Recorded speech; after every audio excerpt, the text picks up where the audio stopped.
My name is Francesca. I'm the head of production of Liverpool Biennial, and together with actually a big team of people, Alex, Franny, Ori, that you probably wrote to or spoken with, we are responsible of the mediation program that you are here for.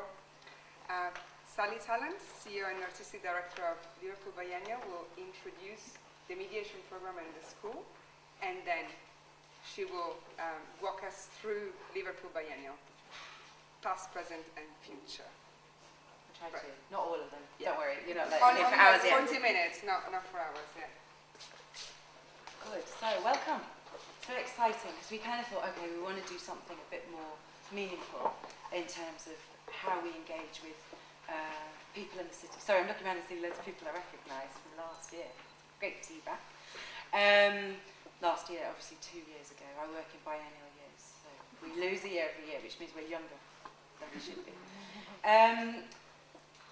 For us, it's really important to think about how we construct around the exhibitions that we produce a kind of community of people who can help us foster a deeper understanding of what art might do in the city, but also kind of deeper discussion around the issues that are raised, not only by the exhibitions, but by the work that the artists do in the long term, and also what's necessary in Liverpool, and how you could kind of use this community and the biennial itself as a place in which to kind of explore ideas, think about things that are necessary that, you know, isn't my job or the biennial's job to do, but that we might be able to support some of you in doing, like setting up galleries or doing things that you want to do. And also, we thought it would be really interesting to put together a curriculum at the lead up to the biennial, which would really mean that you become our experts. So the idea is that you become the kind of local experts who can talk about and to the biennial to anybody. And that anybody could be critics, artists, each other, other people visiting the city, and more than just kind of being a front for the exhibitions or being in situ, but really helping us construct a thinking place where art can happen and where ideas can be fostered and continued. So it was in the spirit of that we tried to create a situation by talking about mediation fellows and really thinking about trying to work with you to help ask the questions and work through the information that you need, and maybe really think about this as an informal learning environment. So outside of the university setting, outside of your studios, if you're artists, outside of other learning environments, and thinking about what we can learn together about the work through conversation and through really meeting the artists and meeting each other. So we haven't done it before. This is an experiment. You're all part of it. And the idea is, if it works, hopefully it will, we will become this kind of really interesting group of people, which we, you know, you already are, but that we together will find a way to really build a community that we can then develop in 2015 and 16 and even do a more ambitious programme. But we wanted to pilot it this year just to see what the interest was like and to see what the feedback from people in the city would be. So this is fantastic that you've all turned up here in our offices, in our very glamorous offices. And as Francesca said, I thought it would be useful if I could try and articulate really what I've been trying to do over the last 2 years. So I'm looking around and realising some of you have sat through my endless talks. So if it's really boring, interrupt me. And if it's stuff you've seen before, that's because I think through talking about what we're trying to develop, it refines every time, and we get a deeper and deeper understanding of what we're working towards. And it, you know, projects on this scale cannot work without everybody working together on them and everybody kind of buying into them and wanting them to happen. And so a lot of this is about trying to ask you, you know, what you need, and also how we can best work together to create this environment that I think could be really productive for artists and for art and for Liverpool. And the other thing is that this really doesn't exist anywhere else, so we are really making it up as we go along. I know that, and we need you to help us with that. This is what I would describe as a co-learning environment. So it's not like we know something and we're telling you, it's like we need to all be active in understanding and learning what's necessary. Margaret Mead, I just think it's important to remember that a small group of thoughtful, concerted citizens can change the world, and it's the only thing that ever has changed the world. So you are that group of people right now, and that is what we're attempting to do here. And the first question we need to ask ourselves is what's necessary here. So, the first thing that's necessary is a conversation to understand what we need to do over the next 6 weeks to be ready to kind of build through the exhibition this discursive context that we're working towards. Okay. So the other picture that my computers are absolutely refusing to show, it cuts it out all the time, it's a really nice picture of the Cunard, but never mind. Quite often I get invited to talk at conferences internationally and ask people what they know about Liverpool, and this is basically it. And of course you live this, and I think that it's quite interesting because on the one hand you think, oh God, please, we have to find a way to talk about the city and its contemporary cultural offer and how amazing we are. But at the same time, Liverpool does have an incredible tourism that grows out of its football and the Beatles, and I wonder how we can use that and feed that into some of the conversations we've had. But I think it's always very interesting to me. I was in Chicago last week, and that was where we started. You probably know more about that than I do. And then this, which is a reality that you know well. Can you see at the back-ish? You're peering under people's ears. Yeah. The reality of the city that's been through a really challenging population decline since the 30s here, and actually has had population growth. In 2011 it went up by 2,000 people. But one of the things that we talk about a lot and that we've tackled a lot really, or that we notice a lot and that you all know very, very well, is that quite often you fall into conversations with people where they talk a lot about the people who used to live here or what the city was like in the past. And they draw themselves into this kind of very nostalgic relationship to the history of the city and start to tell stories about how it was. And part of that is reinforced by the kind of resonant emptiness that we have in some of the buildings in the city centre. Actually, that's changed. We had the most horrible time trying to find a building this year, which is a good and a bad. I mean, there's so many hotels opening this year, but we must have looked at about, I think, 30 buildings, and we thought it would be the easiest thing, and it was the most difficult thing. And I think that's changed. I think that's changed over the last 5 or 6 years. I mean, some of you will know better than me whether that's the case. And so how do we think about the 500,000 people that do live here and that live here in the present and think about this as a really exciting place to be and have an eye on the future? Well, how do we occupy that space rather than a nostalgic space of the past? And at the same time, in the current political climate, we're not going to discuss politics, but we maybe can later, where various successive governments have invested in a disinvestment in the north, and what you have is a kind of emphasis and a focus on London. How is it possible to create a centre for cultural production that can take advantage of that? So what can you do away from the centre that you could never do anywhere else? So how do you turn the situation that we're working in into a situation full of opportunities and explore the assets that offers us? So, on the one hand, it's very challenging to work in a situation where the city has struggled to reinvent itself in a kind of post-industrial, late capitalist context. And on the other hand, that gives us a fantastic opportunity to think differently about what we and what all of you and what artists can do and philosophers and writers and thinkers can do in a context like this that they could not do anywhere else, given the scale and given the opportunities and possibilities that the architecture, the very fabric of the city, as well as the kind of incredible resilience of the people of the city offer. And then this. So you all know this, right? This is, have you all seen this before? No, some of you haven't. Okay. So Liverpool Waters and Wirral Waters. This is the docks. I mean, obviously not now. And these are the plans that have been passed through planning consent for the next 30 years.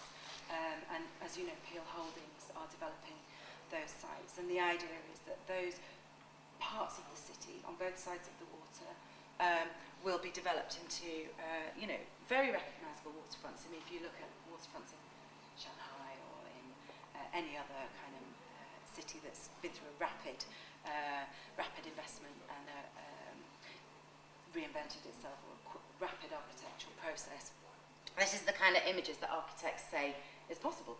So how do you reconcile that with the reality of being here as well? Like, this to me looks like some science fiction Ballardian idea of what our future might look like.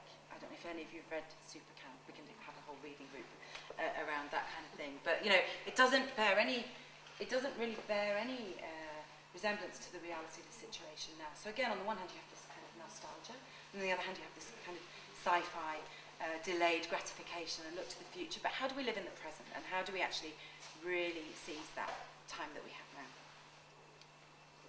And how do biennials play a role in that? So how many people have been to biennials in other cities? Put hands up a bit higher. Okay, not so many. Yeah, well, Kevin's been in Venice. And how many people have seen last year's biennial here? Good. And the one before? And the one before that? You're all a bit young now, yeah. And so, and the one before that? Kevin, you're doing well. Did anyone see the one in 1998? 99. Great, good. So, I mean, it's interesting because I think one of the things that biennials, biennales, triennials, periodic exhibitions, like Monster, Documenta, what they do is they have an absolutely kind of symbiotic relationship with the place in which they happen, and they grow out of the conditions that are necessary in that situation. So Venice Biennial, Sao Paulo Biennial, Dakar in Senegal, and there are about 200 or so of them in the world at the moment, and they vary in scale. I'm not going to give you a history of biennials, but we could actually do that later. And they all have very different models or modus operandi and very different ethos in terms of both how they operate but also how they're funded. And I think those things come to bear on what they do. So, Venice being the oldest one, founded in 1851, which is, as you'll know, or as those of you who've been there will know, is done through national representation. So in the Giardini and around the city, it's like a world in one city, and they in a way grow out of the kind of expo or world exhibition model. And then, some of the other biennials like Sao Paulo or Havana in Cuba ask a question about where the centre should be, and they de-centre that idea of where the centre of the world might be, and certainly where you might want to focus on artists.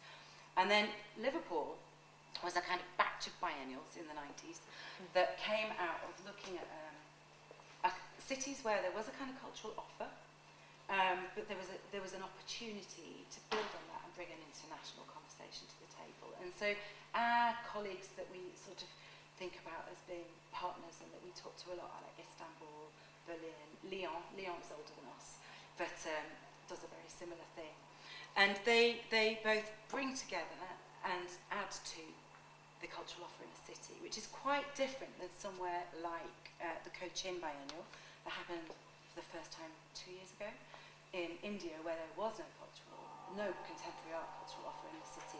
So the biennial becomes the cultural offer of the city, and that's also true of somewhere like Athens. There are much smaller ones, like there's the Emergency Biennial that happens in a suitcase and can pop up anywhere. Or there's one in Mongolia where there's a very small audience for that. It's mostly for the artists that kind of make work in those settings. So the really challenging. Oh, that was really weird because I thought that was my slide, but it wasn't. The really challenging thing that biennials need to do is reconcile the complexity of operating locally, so kind of local operation, and at the same time work on a kind of global context. And that push-pull is really is the thing that we kind of grapple with in this office, and which you are part of us grappling with it. So people who organise biennials, like us, and we really care about the city and the community and the context in which we're working. and we really want to nurture things happening in that city, and at the same time we want to resonate on an international global stage, and sometimes that means, you know, the art world, so-called, who will come for the opening, hopefully, are measuring it in a very different way than in relation to its local impact. And that's interesting. I mean, that's the problem that we have here, and that's the thing that we've been desperately trying to find a way to resolve. And this school, if you want to call it a school, but this situation and this and the idea of working more closely with the community of interested people here is one way that we hope to reinforce our kind of local operations, but make sure that we can connect you and all of us to a wider global conversation. So we've been thinking about it as situated practice, this idea of like we're working from here, but we're working in a very networked way. That makes sense, right?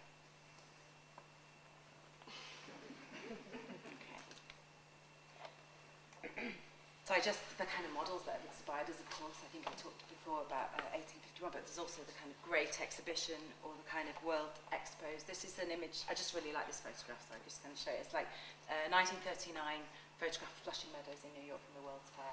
It's just a fantastic image, or other world fairs. You know, those grand exhibitions have informed this idea of people trying to do something which demands that you visit a particular city or a particular place. And to see something that you couldn't just see anywhere else in the world. So there's no point doing a biennial that's just got the same list of artists of everywhere else and they're just doing the same work that they would do everywhere else, because you don't need to come to Liverpool to see that. It's nice for us maybe to see that work and have it come here, so it's that balance that we need to get right in the programme. Also thinking about architectural practices that have inspired us, so the idea that you can change a situation very easily. It doesn't need to be that you have to build a building. You can actually just inflate a bubble, then create an architectural space. This was a project we did before my time, actually, that Biennial did down on the canals. That's, you know, if you go through that wall down near Stanley Dock, you immediately get to the canals and then go up to the park. We did a project there, and also on some of the streets in the surrounding area. This is in Toxteth, looking at Fanny. Bootle, thank you. And of course, this is a space that can be used for conversations, for parties, for dinners, etc. Taking from thinking people such as Archie Graham, who embraced this idea of a spectacle passing through a city and tried to think about how you could transform a city momentarily. And I think that's something we also want to play with a lot with the format of the biennial itself. So, when I arrived, lots of you will know this already, but one of the things we did was try to position, well, not try to position ourselves, we positioned ourselves as the UK Biennial of Contemporary Art for a number of reasons. One is that it is the largest visual arts festival in the UK, and we are a national project based in Liverpool, and that's very important. So since 99, we've presented work by 364 artists over that, actually. We've done 34 collaborative neighbourhood projects. I'm going to talk about one in a minute. I'm sure many of you know it, but I'll just as an example of how we work in an embedded way. In 2012, we had 692,000 visitors over the 10 weeks of the biennial. And Paul, who's sitting over there, worked out recently that because of the way we measure, we can't go back before 2004, but since 2004, we brought an economic impact of 98.9 million to the city, which is significant. And actually, in terms of the money that's been invested in presenting the biennial, is a great return on investment. You'll know this. So to say that we have a year-round programme, this is really important to us and something that we've been really developing over the last couple of years. So we do talks regularly. I know some of you come to them, which is great. And we also do a project called Thinking City, which I'll come to in a moment. And we do family days. Kevin did one last week, a couple of weeks ago. And those things are really important. I mean, I think, you know, the reason we do all of those things is if you work with people when they're about 2 or 3 or 5, you don't have to do all that work with them when they're grown-ups because they're not so resistant. So we're kind of investing in the future artistic community of the city. And also thinking about how we give people an ownership of and a familiarity with contemporary art and artists. I mean, you'll know some of these pieces. Do people remember this? Exchange flags. So we've done large-scale public works, and I think 2008, because Liverpool was European City of Culture, it was possible to do things on a scale that are not so possible now, because we're in an incredibly different economic environment than we were then. This is a web of Swarovski diamonds. Obviously they're not real diamonds, so it begs the question of deceit, and obviously this is where the town hall is. Taking advantage of the gaps and spaces that the city itself offers, so working with artists like Doho Su to place a work into a gap in the city. This in St Helens, have people seen this? Dream. Very large scale public work. I mean, this was done outside of the time of the biennial, but something that we wish to continue to do. It's fine. What? You checking over my time? Francesca's looking at her watch. And again, this was a work that was done in collaboration with the community and was part of Channel 4's Big Art programme. Do you remember that? They did sort of reality TV art commissioning. They haven't tried it since. This piece that everybody loved, and we've had to what do you call it, discontinue, because it's got a hairline crack in it. If people ever ask you about this, it's not that we don't love the work, we would love to leave it turned on. It wasn't built to last that many years, and there's actually a crack in the mechanism, which is far too expensive for us to mend. People do ask about that, so you should know. From last year, you'll remember this in Liverpool 1. And this, hopefully, in the Cunard. Just to show you kind of some of the works we've done in the past. And then this project, has everyone been up to see Two Up, Two Down in Anfield or Home Baked? Quite a lot of people. Not everybody. Okay, so obviously this is Anfield, this is Liverpool Football Club's ground. They didn't win the Premier League last week. Sorry about that. This is the housing that you'll be familiar with around Anfield. And artist Jana von Houswick was working in that community over a number of years and identified this bakery, Mitchell's Bakery, as a kind of potential hub. Well, Franny's sitting here. I mean, you worked on this project for 4 years nearly, didn't you? Yeah.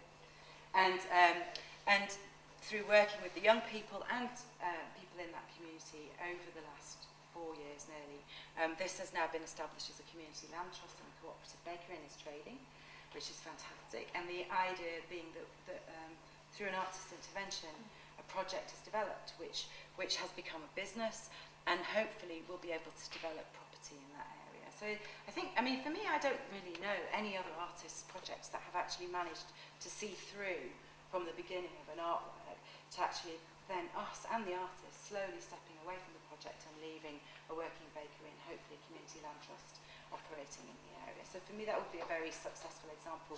I mean, touch wood, because we haven't got there yet, of how an artist can intervene into a situation. This is the team of bakers. I would highly recommend going up there. And this is Jana and Mrs. Mitchell. So, I need some water. Thanks, Angela. So, I don't know if we're planning on having a bibliography. We should. We will. Yeah, we should do some reading. The people up for doing some reading.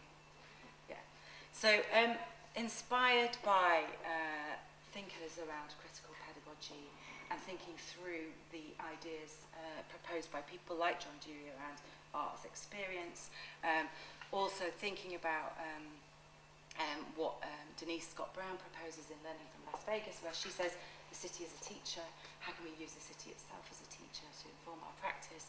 Or thinking about the idea of deschooling, so that we all learn all the time and we're all co-learners and everyone's a teacher and everyone's a student at the same time. That we can change, thank you so much, we can change the situation by taking the thinking and learning into our own hands, which is what we hope to do over the next 16 plus 6, 24 weeks. 25 weeks. It's ages. So this is our ethos. This is a work by Andrea Bowers. Educate, agitate, organise. This is kind of a way I think you can change the situation in which you find yourself working. I've been saying agitate, which I think is quite nice. By accident, I didn't say it on purpose. And the ethos that we've really developed here is this idea of having a thinking city, which this is the beginning of, or rather it's not the beginning of it because we've been trying to do it for the last 2 years. But a place where we can think about both the people in the city as a kind of collective brain. So like you all know things that we don't know, so that's great, so we can know more together. But also there's 3 universities here full of really interesting people teaching philosophy or astrophysics or chemistry or maths actually, and we're working with the maths unit at LJMU, or designers, or people that can come together to help us think through what we might be able to do into the future. And again, as I said before, looking at the city itself and thinking about that as a teacher. And over the next 3 biennials, 14, 16, 18,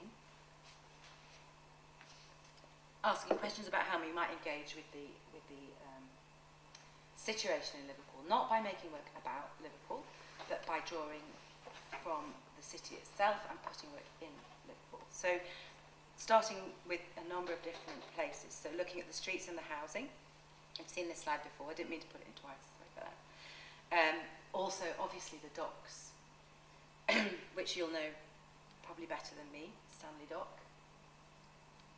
These incredible spaces. We went and looked around last week and they were saying to us, do you want to do something down here? We kind of really do.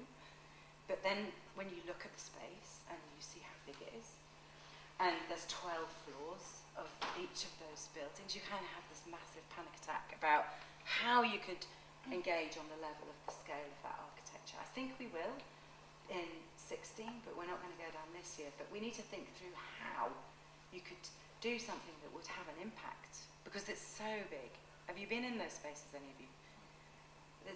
They're really vast, and they exist on both sides of the river. So, you know, we've also been taken around Camel Head, which and on the Wirral.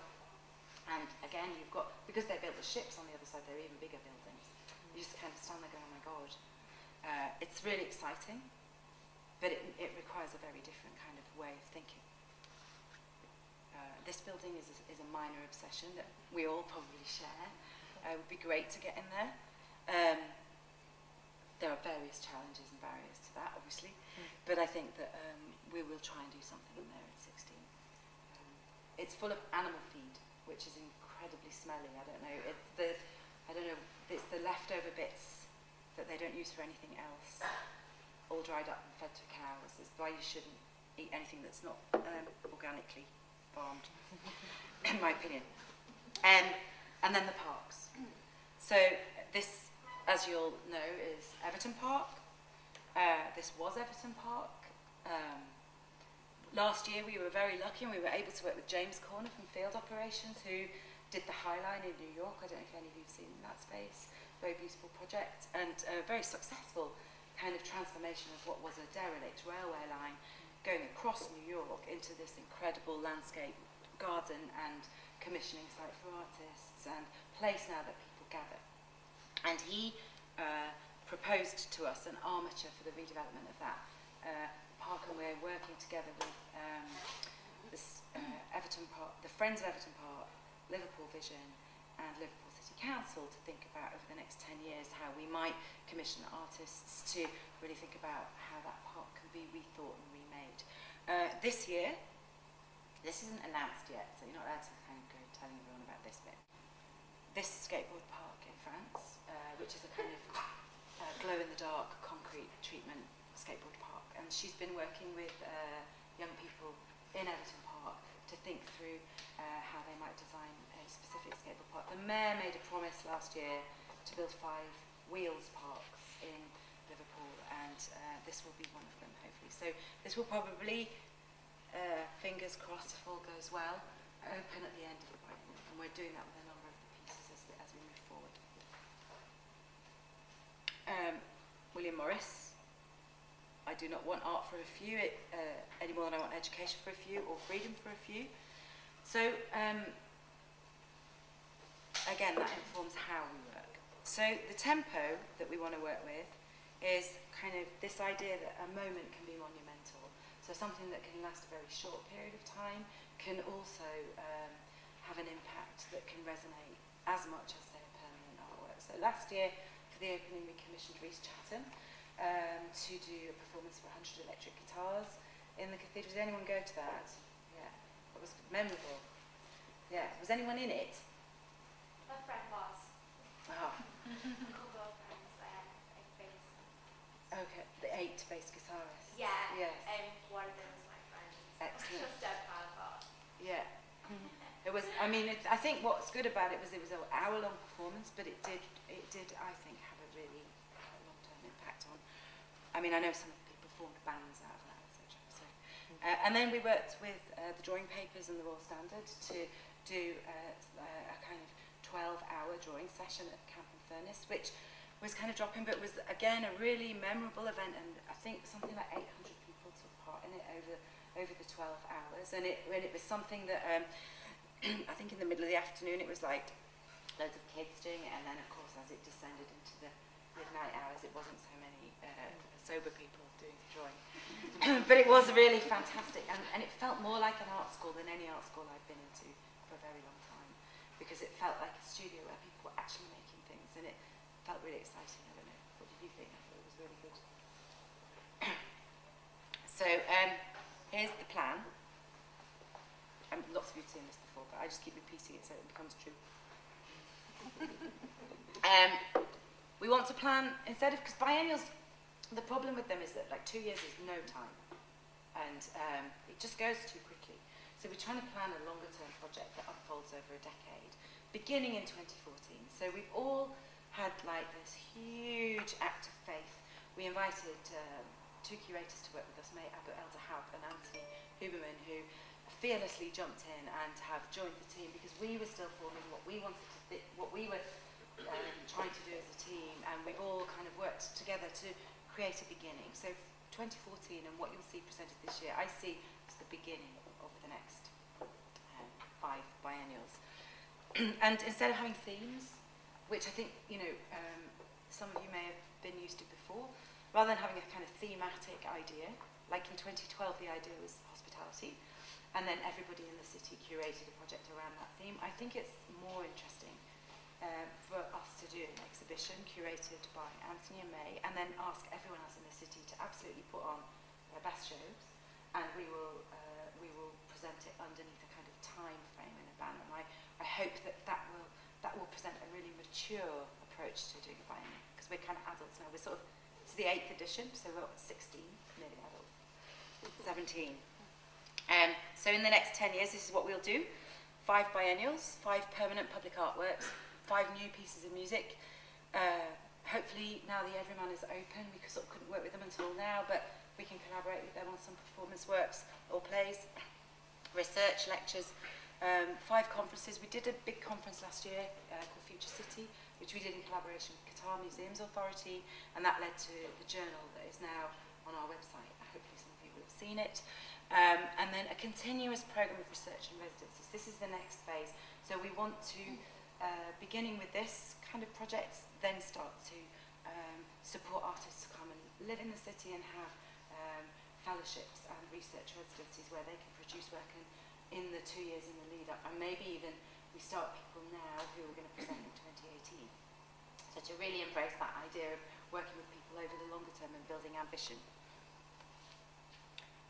All in partnership with our colleagues. It was interesting when I asked if other biennials, the people who have been to other biennials, can you just shout out which ones it is that you've been to? I went to the one in South Florida and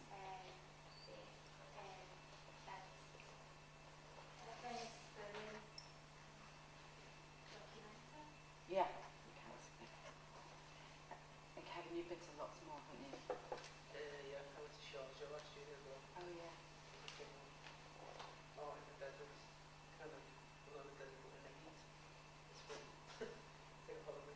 Because I think what might be interesting, because we're part of a network called the International Biennial Association, and it's a network of international biennials, and the core group that drive it is 21 biennials, so 5 from Europe, 5 from Africa, 5 from the Americas, 5 from Asia.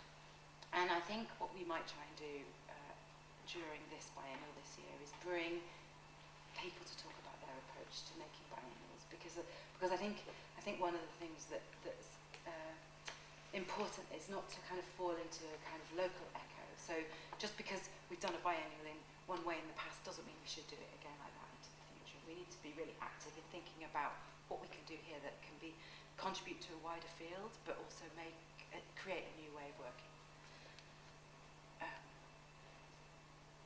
So we want, So, Thinking City, we've done 2. We've only done 2. Yeah. This is where we commission artists to take us to different places in the city and think about things and look at their practice as it's unfolding. So we recently did a project with Imogen Sitworthy, who actually in the end took us to Tate. And this was a project that Chris Evans did that took us to a private collector's home. And the idea is we ask an artist where they would like to take us, and then they make a time-based work, and we all will go there and think differently in situ than we would if we were in a gallery or in an arts environment. This is you. Well, this is not you. This is people reading guides. The family days we've talked about, and actually this year we've hired Kevin as our artist in residence and commissioned him to do the education and family work for the whole of the biennial, working with the team, which I think is a really interesting way to think of commissioning one artist to really take that on. And the fellowships, which I hope to be able to do starting in 2015, and this will be hopefully, if we just need to raise the money, funding 3 artist residencies in the city and building on that as we move forward. And then, I'm sorry about the depressing photo of that one actually, it does look great. The last week of the biennial, we're working on what we're calling a residential project. We're going to do a kind of week-long something where we bring some key artists and thinkers together. We have a number of curatorial correspondents too, actually. So we have Dominic Wilsden, who is the Curator of Education at SF MoMA, and we have Joseph Bremer, who is an architect, and together with them we've been formulating a group of people we're going to bring together to really think about the beginning of 2016. So this will be the place where we start. This is the end of my presentation because Rosie gets up after me. So I think this is important. Doris Lessing died last year, which was terrible. And she always said, whatever you're meant to do it now, because the conditions are always impossible. And I think, so when I said at the beginning, we're kind of making it up as we go along, and this is an experiment. This is the kind of ethos by which we're working. We want to make something happen. We need you to work with us to make that possible. And we hope that we can have lots of interesting conversations with you in the coming weeks and months. Rosie's going to talk through the exhibition, but we're going to have a little break because you're all probably really hot. We've only got 3 toilets, so there'll be like a massive toilet here. But has anyone got any questions before we break up or comments? Don't be shy. Did you get your t-shirt? I said it looks like a teenage, is I want to be a teenage t-shirt. Yeah, we'll do questions later. It's just if anyone had a burning one. Okay, great. Thank you very much. So 5 minutes and then we're going to come back. The next artist I can tell you about is Bonnie Camplin, who's a UK-based artist. And she is really interested in this relationship between the object and the person who's witnessing the object. And she's also really interested in psychic phenomena and these sort of altered states that you can get yourself into through various rituals, and how in those various rituals objects and situations and environments play a really, really important part. So she's making a new work called Deep Sea Voyante, which is this chamber that you'll be able to go into, and she's making this film which shows these objects that she's chosen, sort of filmed and made into an animation which kind of shows these sort of sets of auratic phenomena around these objects that she's kind of invented. But as you go into this chamber, you'll be invited to bring your own object and also kind of get this sense of this, of their own potential for kind of creating psychic phenomena. So that's her work. Louise Hervé and Chloé Mallet are the next artists, and they are two young French artists who've been working together for quite a long time now. One of them is a historian and the other is only an artist. So a lot of what they're interested in is ancient histories and how these sort of ancient histories play out or kind of impact on our present situation. So they have together made this new film for us, which is based on an older work called A Treatise on Baths, that looks at the way humans have used water for pleasure through millennia. So bathing, the Roman baths, all these sorts of things, but how in the they're sort of imagining a future scenario whereby, due to global warming and rising sea levels, water will cease to be pleasurable for us and will actually be something that we have to really fight against. And in parallel to that, they're imagining this sort of new creature that evolves out of our new relationship with water, which is embodied by this figure who, in fact, you can't see in this picture, but this character that they've invented has gills and webbed feet.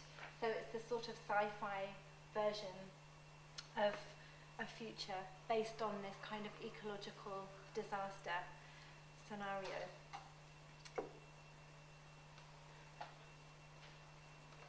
Judith Hopf we're also similarly not entirely sure what she's going to do, but it's likely that she will make a new series of sculptures.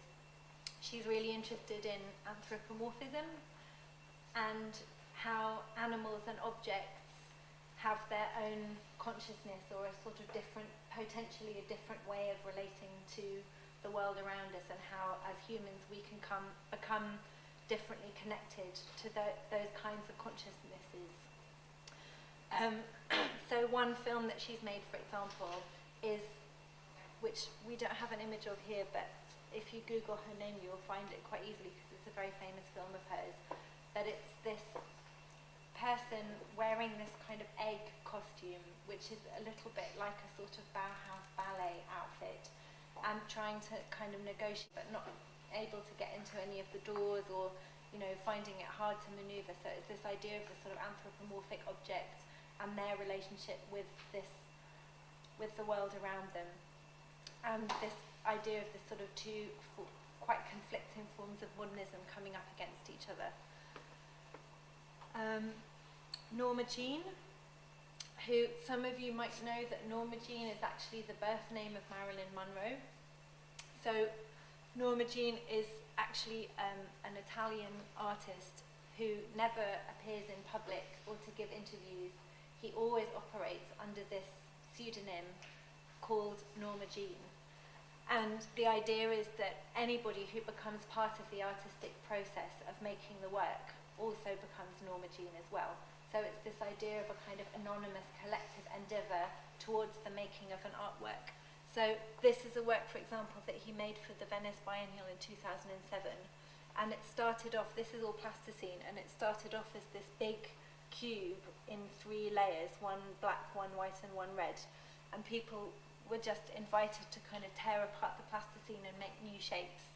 And as you can see, people went really crazy and kind of made text on the wall and sort of rolled around in it and did all these various different things. And the idea was that all of these people now are Norma Jean, so everybody is a kind of collective participant in the work. And one of the things that he is doing for the biennial is, that we're hoping that he's going to do, is not completely confirmed, is that there will be an ice machine in the space which will be continually producing ice, and that is going to be powered by a solar panel on the roof connected to a rain bucket. So the rainwater will feed down into the ice machine, which is powered by the solar panel. So in the same way that everybody is involved in producing the physical work, he's instrumentalizing almost the machines into becoming Normagene as well. This next person is an artist called Nicola L, who is quite a senior artist now, and if anybody knows anything about New York and pop culture, you would know about the Chelsea Hotel, and she is one of the last remaining artists who's living in the Chelsea Hotel, which is kind of amazing to me. And she has for many years been making these sort of hybrid, sort of sculptural, functional furniture forms which take the human body as a reference point. So as well as these, she's got another one of these which is really similar, or the sort of companion piece to this, which is lovely, which is where this piece is an aquarium.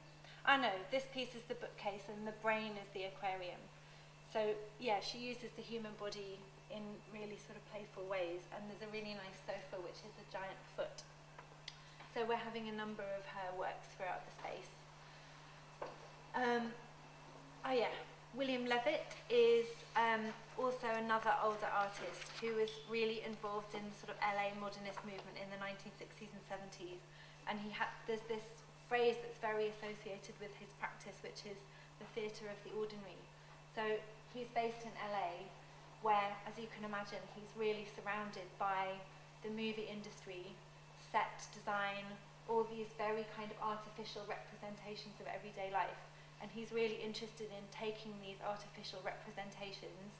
I mean, you can kind of see here there's this sort of set idea that's really present in works like this. He's really interested in taking these kind of unreal representations and then placing them completely outside of their native context. So they're not out of the film studio into the gallery, which makes this kind of strange rupture again between reality and fiction, or asks us to question our suspension of disbelief that we would usually have in watching a film or seeing these sorts of sets. And sometimes he organises plays that will happen in the gallery using these as a backdrop as well. The next artist is Christina Ramberg, who is unfortunately no longer with us. She died in the mid-1980s, if I remember correctly. It probably says in your notes. And she was part of a movement called the Chicago Imagists, who would take a lot of their subjects were again quite figurative, but using the figure in kind of cartoonish, slightly unsettling ways.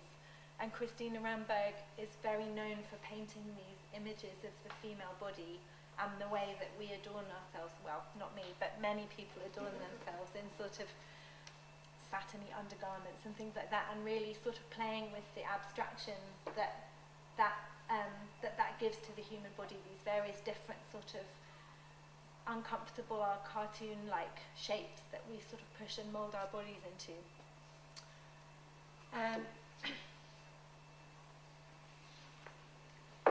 So Sally mentioned that we're working with the maths department at Liverpool John Moores University. It's actually, the mathematics and computing department. This is a work called Proof of the Devil, which Michael Stevenson, who's a New Zealand-based artist, has been working with. It's a kind of ongoing project for him. And it started, the first time he did it was in Panama, a number of years ago. I can't remember exactly when. But he was in Panama working towards this show, and he'd found out about this really interesting mathematician who was at the local university, who had this claim that you could find proof of the devil in the hinge of a door. So what that means is, when you are, walking along a corridor and you come to a door, and you might be chatting with someone, or you might just be on your own, and and it says push, but somehow your instinct is to pull. and vice versa. So it's this idea that even in the most educated academic scenario, there's always that little bit of doubt or this kind of instinct that you have that kind of goes the other way, where you try and push, but actually you're supposed to pull. So this kind of moment of uncertainty within an everyday action that suddenly brings everything else into question.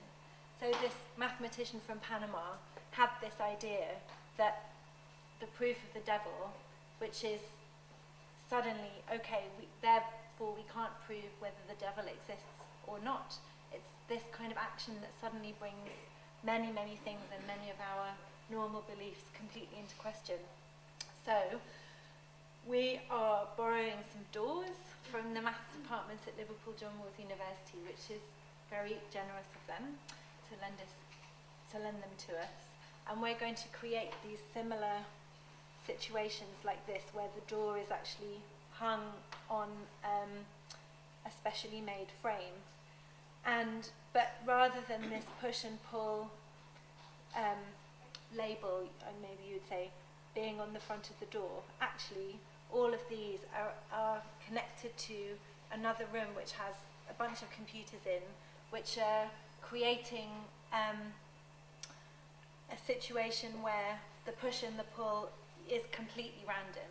So the computer will maybe at 1 minute tell the electronic door hinge that if someone tries to push it, it actually pulls, but then if you try the door a few minutes later, it's the other way around. Does that make sense? Okay, good, great. And they're inventing this whole kind of program for us that's based on computer games and this kind of battle for good and evil that you usually have in computer games. So they're taking those games so through those games, through some of the programming that exists already in these computer games, that's what's going to create this kind of electronic system. So if the good guy dies, it will be push. If the bad guy dies, it will be pull. But the computers will be playing themselves in a kind of closed circuit, so you'll never really be able to tell which way it's going to go.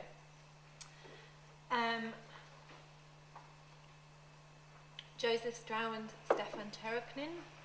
Similarly, we have no idea what they're going to do yet. They're also going to come and spend some time here in the city and sort of develop a concept and actually really make something on site, which is really, really exciting for us, because it means that we'll have something which is really connected to the building and the space, we think.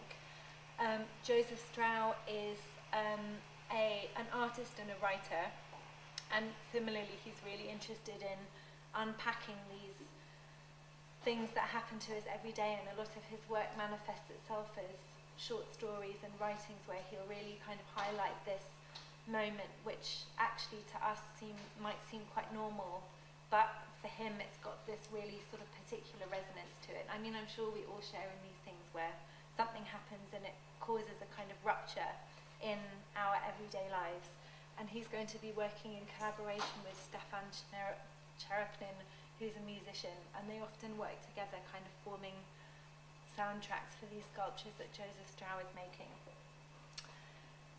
Peter Faschler,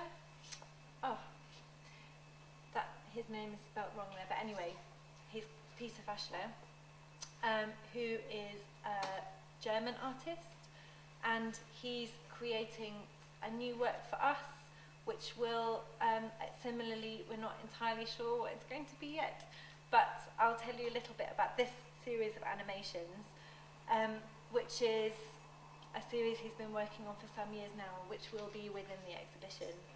And he's really interested in these kind of moments of depression and anxiety that come into our lives, and how the kind of repetitiveness of certain forms of work or certain forms of behaviour can really come to define our entire existence. So there's a depressing element to it, but it's usually humorous as well, but it has this kind of dark humour to it. So this character here, and also he's interested in how these kinds of ideas play out through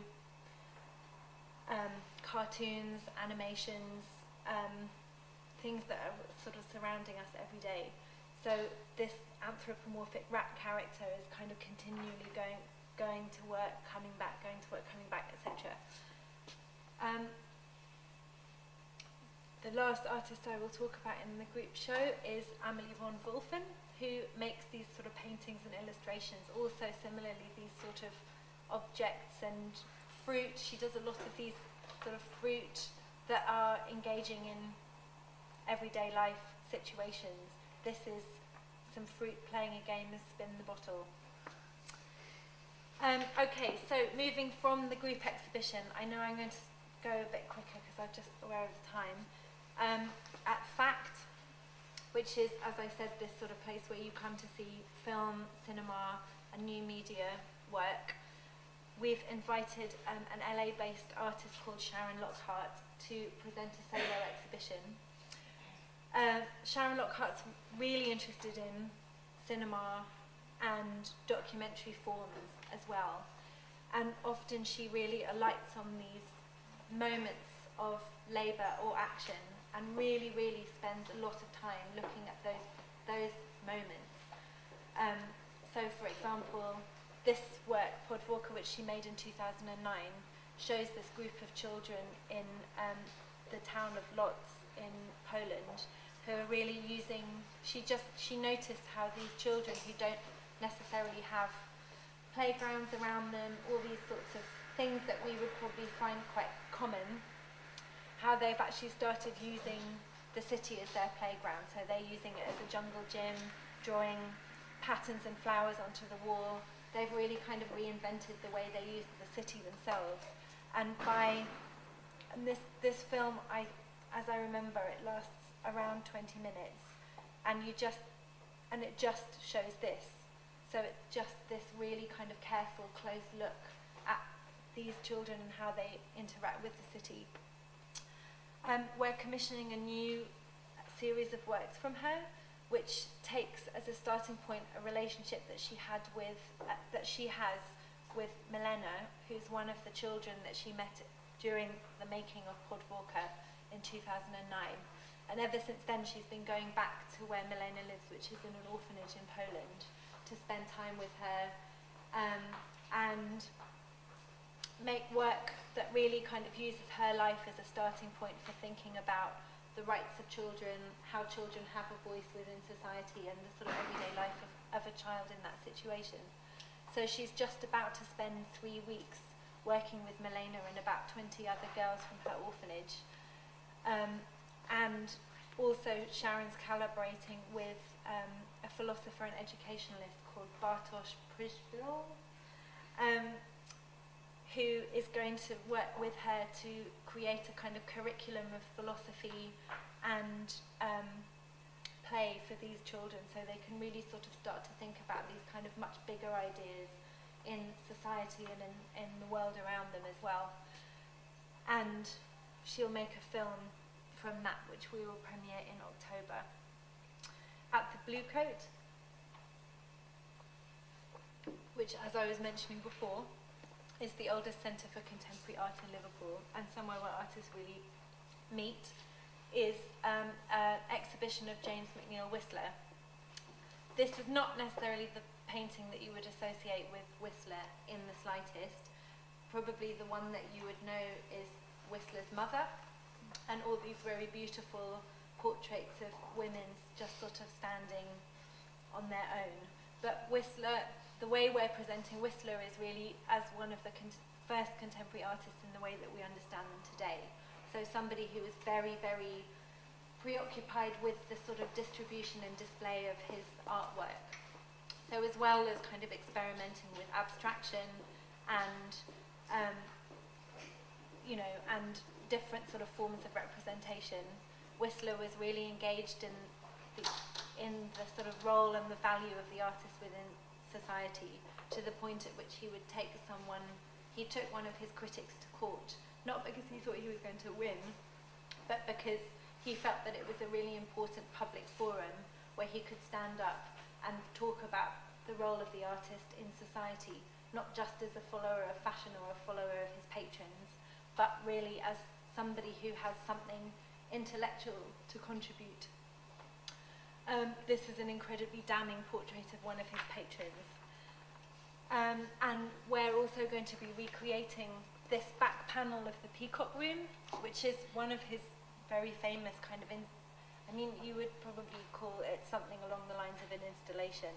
And one of his patrons, F.R. Leyland, who is actually the person who's so cruelly caricatured in here, so this is his patron, invited Whistler to just touch up his dining room after Leyland had bought this really beautiful painting.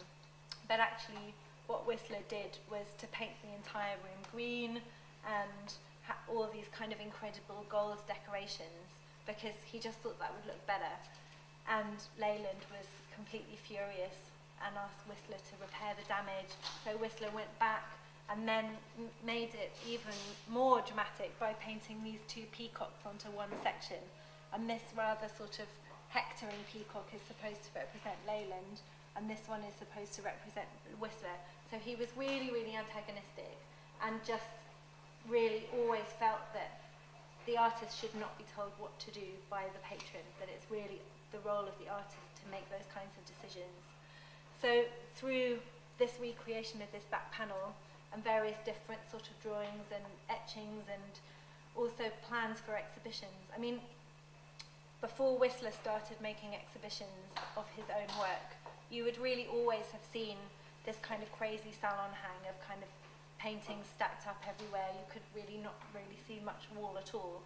But Whistler is actually one of the people who's credited with inventing the white cube space. So this idea of a space of actually really looking at the art in a very concentrated way, and whatever happens around it, whether it's sort of a colour on the wall or the way the exhibition assistant is supposed to dress, all of those things should be in harmony with the artwork rather than at odds with it. So that's just, I'm going to go through that quickly. So at Tate Liverpool, there's two things happening at Tate Liverpool. There is a collection hang upstairs, and then there is a new commission by a French architect called Claude Parent in the Wolfson Gallery, which is that first big gallery that you see immediately you walk in. Claude Parent is 93 now, and so it's amazing to be able to work with him to make a new commissioned piece. This is an image of the commission that he did for the Venice Biennial in 1970, and it shows his kind of ongoing obsession with slants and slopes. And he really thought that by removing normal furniture and building walls in your house and outside in a completely different way, you could start to think about your own body and space completely differently. So for example, in his own house, he made these kinds of adjustments to his own house, taking all the furniture out. And there's an amazing account of his daughter who describes what happened when visitors would come to the house and how they'd kind of walk along the floor, and suddenly Claude Parent would have put this kind of cushion in the floor that you were able to sit on and, you know, hang out. But of course, as a visitor, you wouldn't know that, so you'd just be sort of walking along and suddenly you'd fall into this kind of cushioned bit. So he is making a version of this. This is him now with the structure that he's going to do for the Wolfson Gallery, and it's also going to house various different works from the Tate collection as well. So he's really conceiving it as a machine for viewing art. So just thinking about the space of the gallery as being kind of, or the institution as being kind of interrupted, so the visitor will be forced to walk around the Tate and see the work there in a completely new and different way. So just to rush through this bit, upstairs on the second floor where the Tate collection hang usually is, Tate have very generously invited us to work with the entire Tate collection. So in the same way that the Wolfson Gallery downstairs is physically interrupting the space of an institution by asking you to walk around and see it differently, upstairs the curators have decided that this idea of the domestic space, or a kind of representation of that through artists' works, will really dominate the collection hang. So they've identified various different artists who really work in this way, So again, who kind of look at their everyday surroundings in the sort of domestic interior and domestic habits. So that will really characterise the Tate collection hang. I'll just go quite quickly through these slides. As you can see, there's a lot of amazing artists there. Jeff Cornelis is a Belgian TV maker who made a series of documentaries for Belgian television in the 1970s, and so you would see them on TV in your house or at your friend's house, but the way he viewed his subjects really became reflected in the way he made the documentary itself. So there would often be these kind of various different unusual juxtapositions, really reflecting the content of the artwork itself. When he made these kind of interview documentaries, he would always interview everybody, from the person on the street to the cleaning lady, to sort of pretty much everybody who was involved in the process. We're doing a performance weekend that happens from the 19th to the 21st of September, and it's conceived and narrated by a writer called Angie Kiefer, who's from New York. And it involves these different people, and it's taking the structure of an everyday and what you might do in the morning.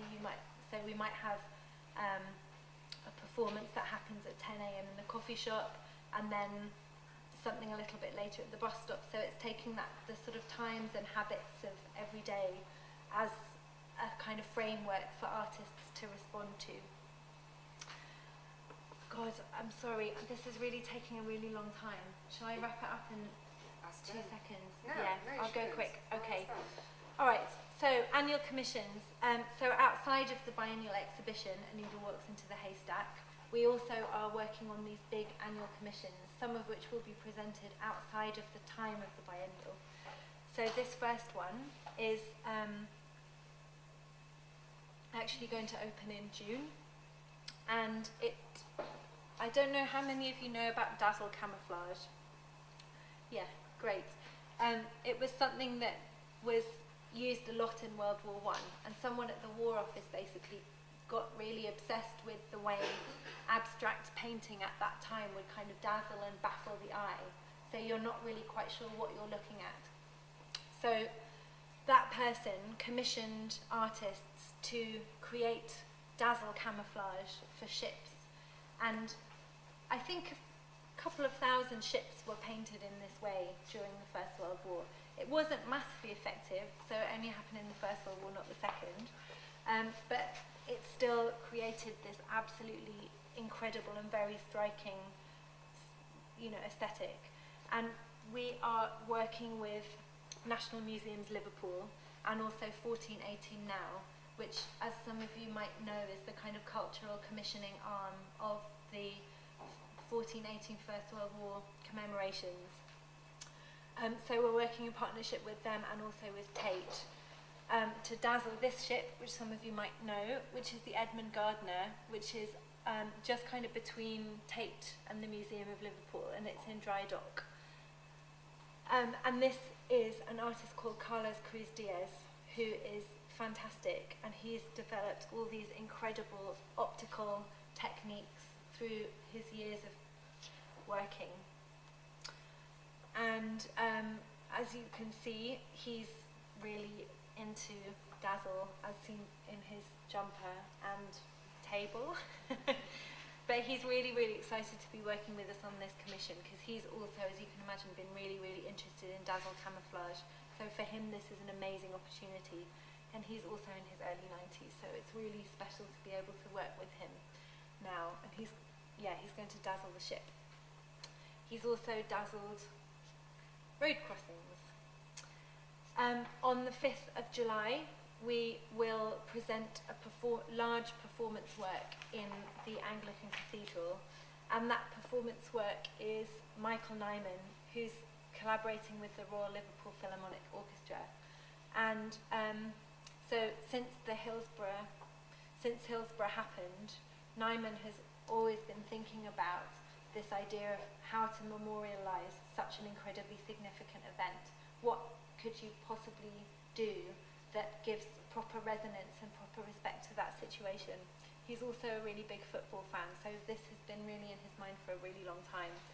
And he has kind of made the sort of beginnings of working for this memorial, but this will be the first time that it's premiered in its fullest form. So this performance will happen on the 5th of July, and it features an amazing soprano singer called Catherine Rudge, who's from Liverpool, who's going to sing the 92 names. So I think it's going to be a really sort of special way to mark the opening of the biennial, but also it's Michael Nyman's 70th year as well, so he really, really wanted to do something special for that occasion. As Sally mentioned, it's not just the biennial exhibition that's happening. We also kind of fold in partner exhibitions that are happening through the city at the same time. John Moore's Painting Prize, I'm sure you know about, and Bloomberg New Contemporaries will also be happening during the time of the biennial. And the Exhibition Research Centre will present an Adrian Henry exhibition, and at Open Eye there will also be a photographic exhibition as well. Okay, that's it. Thank you. But if anyone has any questions, ask me now, or I'm Never sure again. we'll. Yeah, no, not never again. I'm Just sure kidding. we'll feature there, or you know. Yeah. Yeah.